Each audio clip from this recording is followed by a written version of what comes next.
somewhere, Dirk is waiting for us to find him, and he'll know how to fix this. I'm never getting out of here. Did something bad happen in this house? Find the boy. What boy? I have no idea. How did I forget how annoying you are? He didn't escape, he disappeared. Ballistic, like the interconnectedness of all things? You okay? I know where to go. Fulfill the prophecy! Find Dirk Gently! Have you noticed an acceleration of strangeness? It's getting closer. What if it's the boy we're looking for? Not take the shot!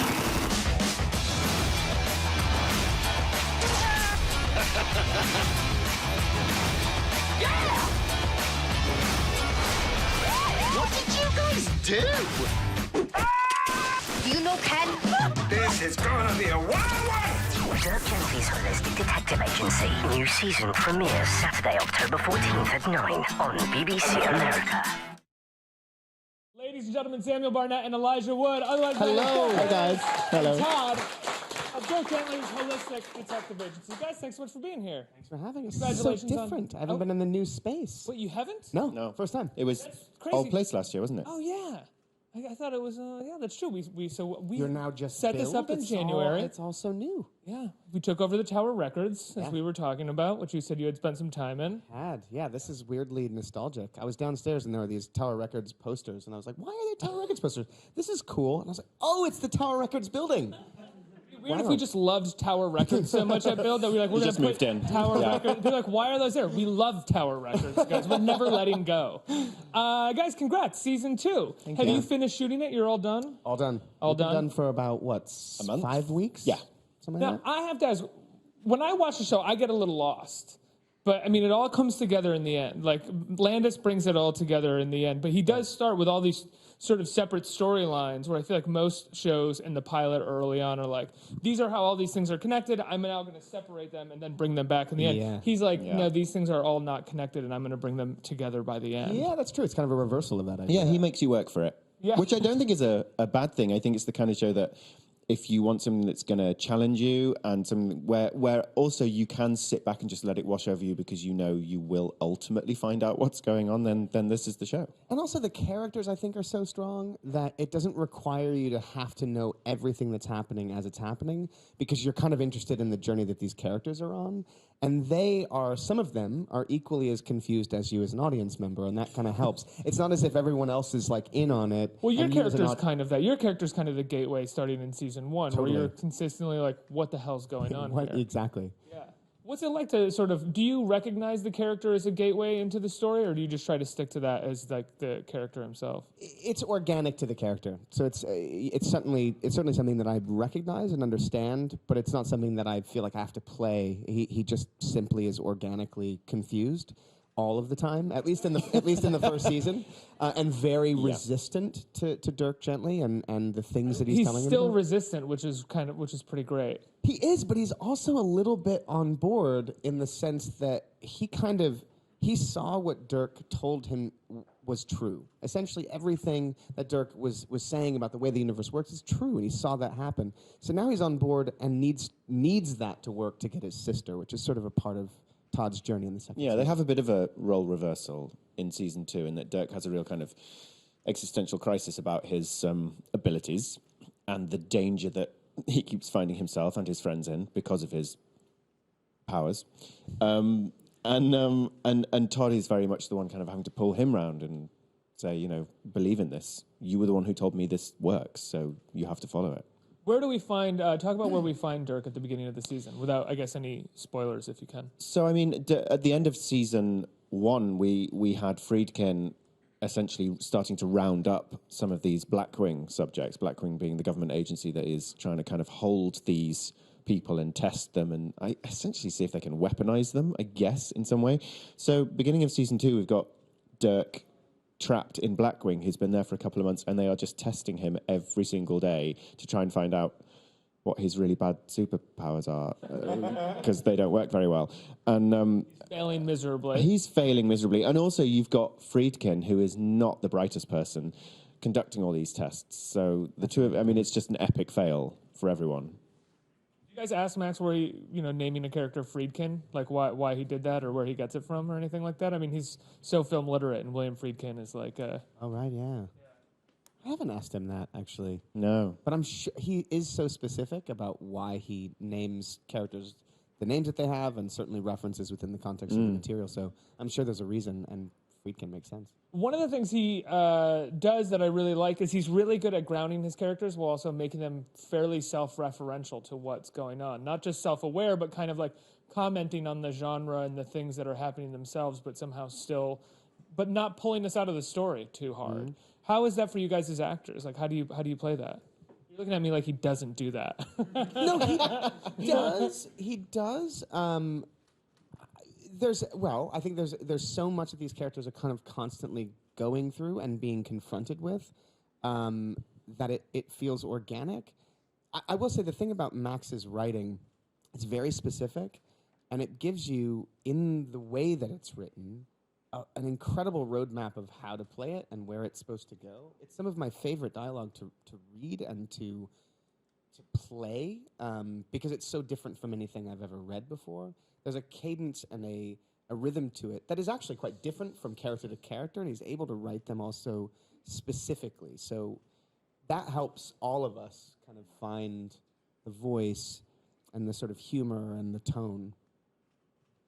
I think he hides or embeds those self-referential things in very organically. So actually, it's in watching season 1 back that I've seen a lot of those things pop out that I wasn't necessarily aware of when we were doing it, because essentially we just have to play it for truth and ignore any of those in-jokes or self-referential things.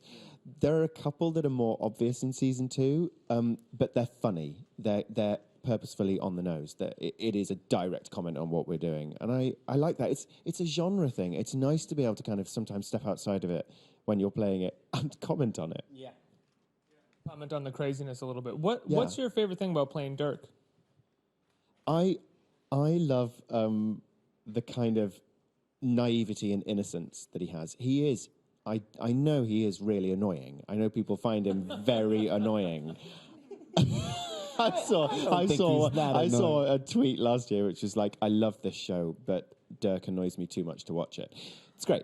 I like good. He's meant to be annoying, but he comes from a place of like childlike naivety, and what I love is that he follows his intuition everywhere to the nth degree.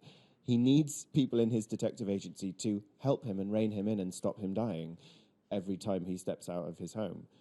Because he will just follow anything, and it's a real pleasure to play someone with no filter, actually. And then on a technical side, I love Max's language. Elijah's right. He writes so specifically in the voice of each character that mine to my ear sounds British, and Max is completely American and hasn't spent much time in England. And I don't know how he does it, but he's so specific and so skillful with that. So I find the language a real pleasure. Yeah. Do you feel like, as much as you probably don't feel like Dirk is annoying, do you feel like a lot of that can kind of be tempered in season 2? Because often with the first season of a show, you're doing everything you can to really establish a character and put them out there. And then in the second season, the writers and you can kind of go back and be like, okay, now we can add more depth behind a lot of the things that we were doing. Yeah, definitely. There's a lot more nuance to Dirk this season because he does start to have powers of self-reflection, for one thing. So he starts to have doubt. And also, for Dirk, if season 1 was about getting people on board with his methods and finding friends, season 2 is how do you be a friend? Like, it's all very well wanting friends and relationships, but he has no idea how to do them. Yeah, it's almost like desperate enthusiasm for Dirk. The first very season. good way of Desperate describing it. enthusiasm, which can translate to annoying. Yeah. And now it's a Yeah. well, it's a slightly different scenario now. And for my character, for Todd, it was, resistance the entire time, resistance, until he realized that he was right, and also that there started to be self-reflection for Todd of realizing that the choices he'd made in his life had been really bad and had led to some really had led to sort of his downfall and ultimately the destruction of his relationship with his sister, which is what kind of propels his journey in season 2, trying to find her and make amends for the choices that he's made. It's what I love about this show is its humanity.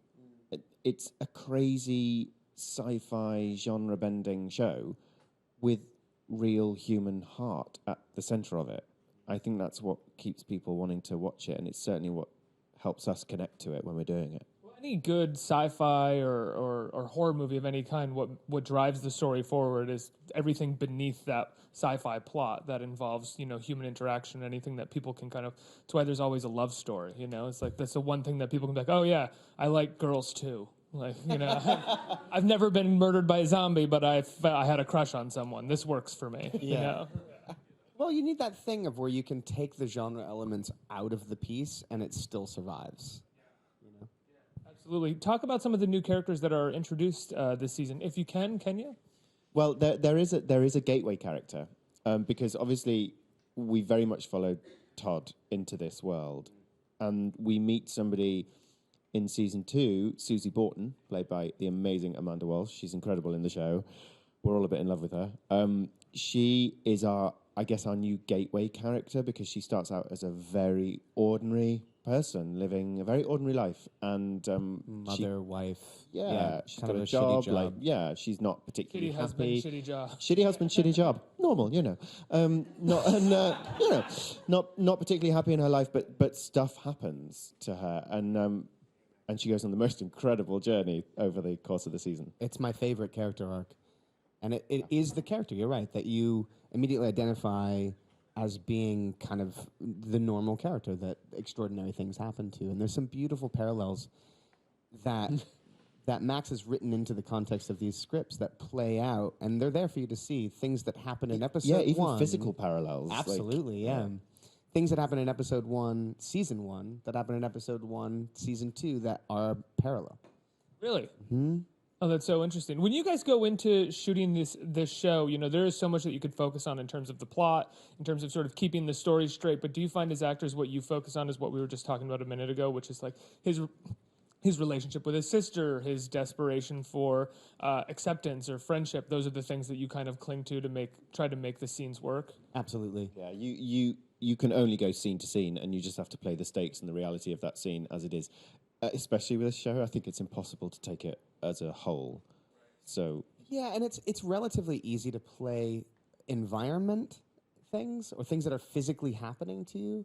The thing that you have to kind of keep mind to is what's happening in regards to your character arcs, what's happening with our relationship, what's happening with my relationship with my sister. Those things tend to be the things that you have to track with a little bit more care. But you're physically thrown into a scenario. That's kind of what is happening.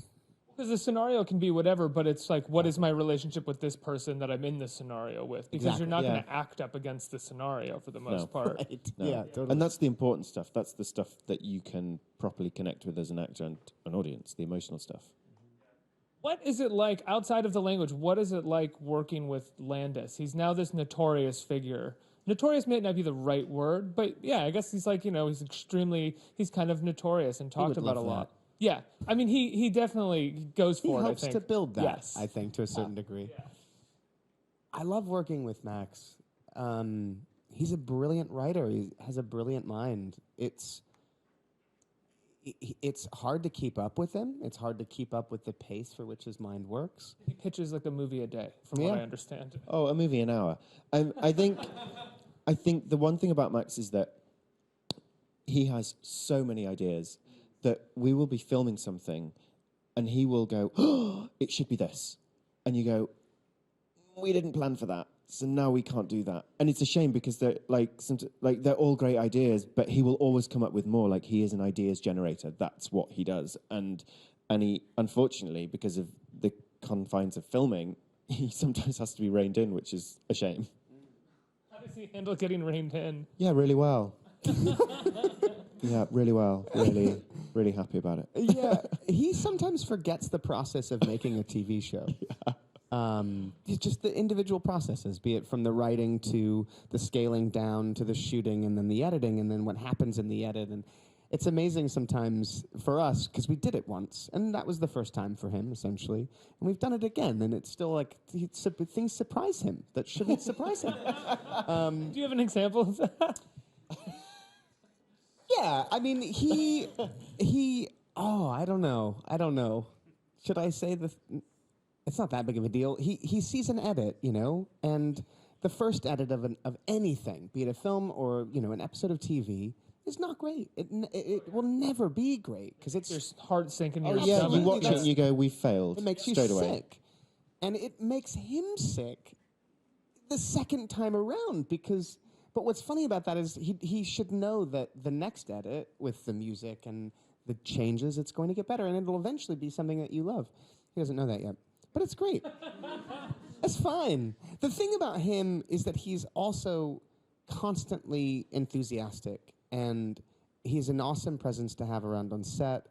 He, like he said, he's filled with so many ideas, and it's inspiring to be around him, and it's inspiring to work in his sandbox. We are essentially characters of his creation in a world of his creation, and it's really fun and really ridiculous and crazy. And he'll tease us with things that he's thinking about for the third season that call back to the first season. We're like, oh man, let's do that. It's just constantly inspiring and fun. Yeah, that sounds good. Call me when we get there. It's just Yeah, but always it's- fun to hear ideas from him. But it's interesting because he pitched us season 2 in the back of a Sprinter van coming back from San Diego Comic-Con when we were in the middle of filming season 1.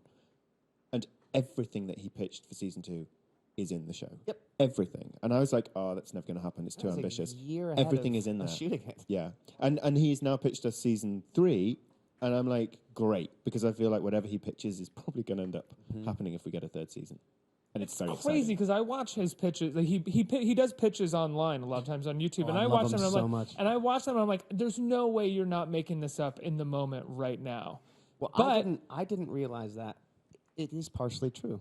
Oh, it is. So he has oftentimes those pitches. I think he's got a nugget of an idea, but he revealed to us that sometimes, even with stuff with season 3, where he'll pitch us on those concepts, he was saying, I will actually be coming to things as I'm telling you and perfecting upon the pitch. So he'll have probably like a loose concept, or maybe even a fully developed concept, but then while he's pitching, new things occur to him and it gets fleshed out. Yeah.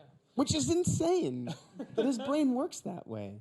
I have to ask. You were talking about him viewing rough cuts or second cuts. You're a producer now. You've been in the business for a really long time, and you've also produced a number of films. I think by first-time filmmakers. How often there's been a few, right?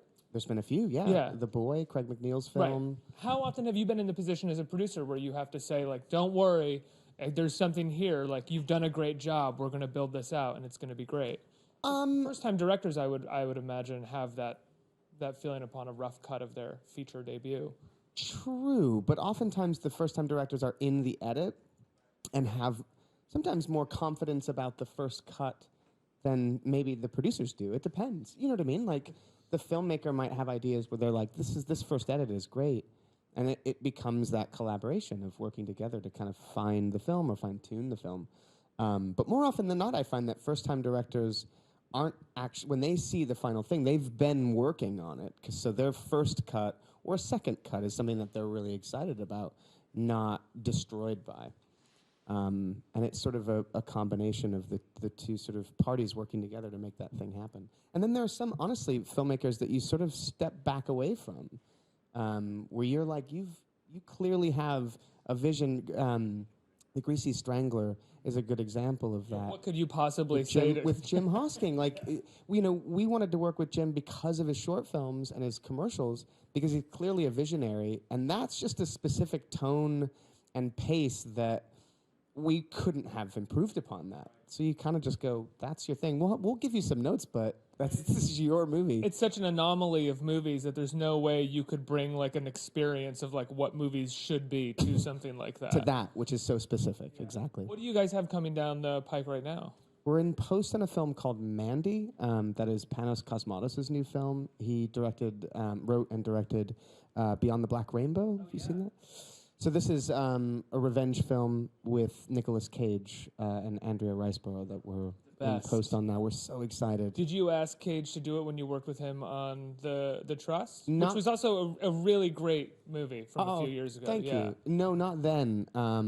We had talked about wanting to do something together in another context, and it sort of just came down to this particular script. So, Love Nicolas Cage. me too. Let's get some questions from the audience. Hi, thank you for being here. Can you each share a memorable moment working with Bentley the corgi dog? Bentley. the biggest diva on set. Oh yeah. Bentley refuses to act with me. In season 1, I had the scene where he's on top of a dumpster and I'm talking to him and saying, "Are you Lydia Spring?" And when the camera wasn't rolling and we were just rehearsing, perfect every time. Barked on cue every time. And as soon as the camera rolled, he's just not interested. Didn't care. Didn't want to be there. I ended up having to shoot that. I shot it against. The alley? That was in the alley. Yeah. And we gave up in the end, and I shot my coverage against a green screen, and then they put in Bentley afterwards when he was behaving himself. I absolutely adore that dog, I have to say. Bentley's great. Yeah. I don't have a specific memory, but just that I share that Bentley didn't always wanted to do what we wanted him to do, Which is but fair was enough. very sweet. But he put up with me holding him up. So the bit where I have to hold Bentley up over the bridge, and then I see Lydia Spring's face come through the dog's face. We did that against green screen, and I would be holding that thing for so long, arms like shaking. Yeah. And he was cool with it. He's a very lovable and loving dog. Yeah. Next question. Hi. So Just emerged. That was a very good entrance. Incredible, graceful entrance. thank you. Through filming season 1 and season 2 of the show, what is the most funniest thing that happened to you two on set, or that you remember filming? We had very funny people this season. Some really Tyler funny Labine. yeah. Tyler Labine's stories. He tells a story about a colonic irrigation, which is one of the funniest things I have ever heard. We couldn't really get on with the scene. And he acted it And was out, it an acupuncture obviously. thing or a massage thing? That was the other very funny story. Oh, no, Uh-huh. that was a medical thing. It was a medical That was a thing. medical, yeah. Oh, right. Right. Yeah. So, which we won't share because Yeah, it's not that's fair of us. not. But he's very, very funny, and Izzy Steele is Yeah, very Izzy's funny, really as funny. well. But in terms of like funny stuff that happened on set, I will say there was more. There was more laughter in general this Definitely. season. I think some of that is like the not the pressure was off, but there is something about establishing a first season, and we were all finding these characters together, and the shooting schedule was very intense. You know, the way that Max writes, we have to condense a lot into a short amount of time. It was hard. This season was no shortage of those elements, but we kind of knew where we were starting from and where we were going and how it would be. And we were also working with the same creative team. So it was a little bit more relaxed and fun. it was fun. We had all gotten a lot closer as well, and massively enjoy working with each other. And so it's like coming to work with your mates every day. It's more. always a lot of banter and fun. More silliness this time, more Yeah. laughter, and yeah. Next question, right here. Guys. Oh. This might be kind of an odd question, but I'm curious. If you guys could switch roles for a day, would you? And like, what would you do differently? Like, what kind of decisions would you make, I guess, stylistically? Yeah, I've got a few notes for Elijah, so I'll jump right in. No, that's a really odd one. It's funny because like I said earlier, we almost do swap roles this season in terms of our nature, like with Todd being so on board with the holistic detection thing, and Dirk starting to have some real doubts about it. Quite But resistant. yeah, very resistant. I mean, I think I prefer Todd's wardrobe. I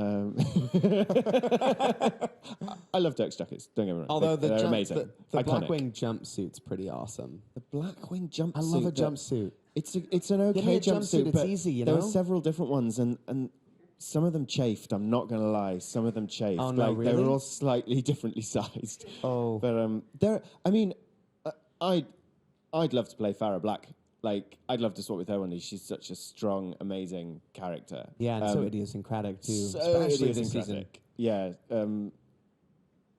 Yeah, and also I'd like to be Tyler Labine one day. When I grow up, I want to be Tyler Labine. Tyler's one of our favorites. Yeah, we're really lucky this season. That's the other part of it for us too, is that I don't think we were aware until this season that we're essentially, according to Max, we're making an anthology show, but it's the same characters.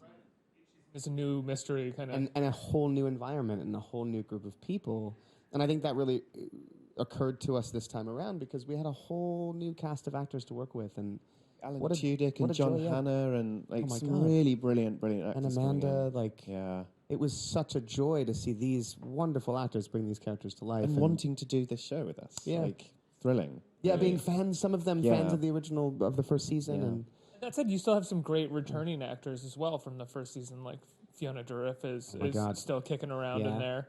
and Upo as Kevin, and there's so many. Yeah. Or Ken, not Kevin. I know. I Ken. didn't know whether to. It's okay. It's all right. I had a It's all right. moment. I saw that in Kevin. I your went, eye. You're like, Kevin. do I? Is he Kevin? Do I correct And I him? suddenly couldn't remember. Yeah, Upo is Kevin.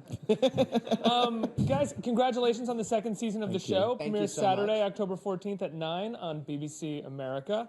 Thank you so much for being here. Give them a round of applause, guys. Thank you guys. Thank you.